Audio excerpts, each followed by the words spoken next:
வணக்கம் நண்பர்களே. நம்ம இது எதை பற்றி பார்க்க போகிறோம்னா, ஆழ்கடல் போட்டு நம்ம மூக்கையூர் துறைமுகத்தில் வந்து பிடிக்க வந்திருக்கு. அந்த போட்டை தான் நம்ம பார்க்க போகிறோம். இது எங்கேருந்து வருதுன்னா, இங்கே வேம்பாரில் இருந்து புதுசாக பெட்டில் கெட்டி புதுசாக செஞ்சு இந்த 2 போட்டும் இங்கே வருது. இந்த 2 போட்டும் செம அழகாக இருக்குது. நமக்கே பார்க்கவே சூப்பராக இருக்குது.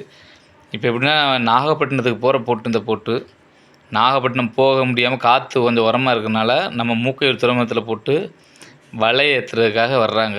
எப்படியும் கிட்டத்தட்ட ஒரு வாரம் நம்ம ஊரில் கிடக்கும்னு நினைக்கிறேன். பாருங்களேன், போட்டை சூப்பராக இருக்கா? இப்போ தான் முதல்ல செஞ்சு கொண்டுக்கிட்டு வந்திருக்காங்க. அந்த போட்டை வந்து நம்ம ஆர்பருக்குள்ளே கரையை பிடிக்க முடியல.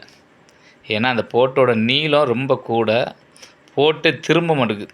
அதாவது காற்றுக்கு எதுக்கு திரும்ப மாட்டேங்குது, காற்று உரமாக இருக்கிறதுனால அப்படியே அங்கிட்டே வலிஞ்சே போகுது. ரொம்ப கஷ்டப்படுறாங்க ஆளுக்க. அது திரும்ப மாட்டேங்குது. போட்டு திருப்பி திரும்பி வந்து நம்ம பாலத்தில் தான் வந்து அடிக்குது. அதனால் திருப்ப முடியல. ஏன்னா அதுக்கு கொஞ்சம் அங்கிட்டு போனால் கல் இருக்குது, கல்லில் போட்டு உட்காந்துரும்ல. அதனால் அவங்க முயற்சி பண்ணுறாங்க, ஸ்பீடு வச்சு ரிவர்ஸ் போகிறாங்க, முன்னே வர்றாங்க. ஆனால் போட்டை அணைக்க முடியலை. ஆனால் அனைத்துலேருந்து கயிறு எடுத்து போட்டு நம்ம பாலத்தில் கெட்டினோம்னா மட்டும்தான் அந்த போட்டை அணைக்க முடியும்.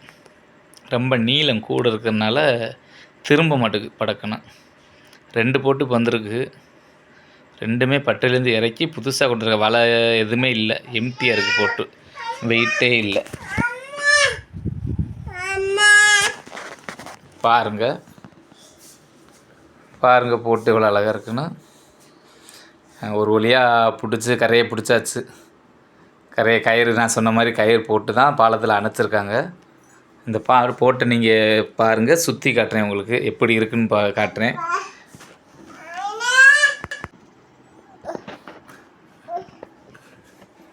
பாருங்கள், இதான் நமது ஊர் துறைமுகம். இதுதான் நுழைவாய். இந்த போட்டு புதுசாக வச்சு இறக்குனனால பலன்னு இருக்குது. ஆனால் கொஞ்சம் காலம் ஆனால் இதில் தான் வலை ஏற்றுவாங்க. இந்த மேலே தான் கிட்டத்தட்ட 10 டன் வலை ஏற்றுவாங்களாம். 10 டன் வெயிட்டு வலை. இது பருவலைக்கு போகிறது, ஆழ்கடலுக்கு போகிறது, தங்கு கடலுக்கு. இது 30 நாள் 40 நாள், குறைவான நாள்னால் 15 நாள் 20 நாள் வரை கிடப்பாங்க. மீன் அதிகமாக வந்தால் வந்துடுவாங்க. மீன் வரலைன்னா 40 நாள் 50 நாள் கிடக்கும். இது போட்டுக்கு உள்ளே பாருங்கள், இதுதான் சறுக்கி நம்ம போட்டை எங்கிட்ட திருப்பணுமோ அங்கிட்ட திருப்புறதுக்கு உள்ளது. புது இன்ஜினு, புது போட்டில் இன்ஜினுக்கு பாருங்கள் புதுசாக இருக்கா? அவ்வளோ புதுசு தான். அது சைடில் டீசல் டேங்கு பாருங்கள் இப்படி இருக்குன்னு போட்டு. இந்த வீடியோ உங்களுக்கு பிடிக்கும்னு நினைக்கிறேன். பிடிச்சா லைக் பண்ணுங்கள், ஷேர் பண்ணுங்கள், சப்ஸ்கிரைப் பண்ணுங்கள். மீண்டும் உங்களுக்கு நல்ல வீடியோவுடன் சந்திக்கிறேன். நன்றி, வணக்கம்.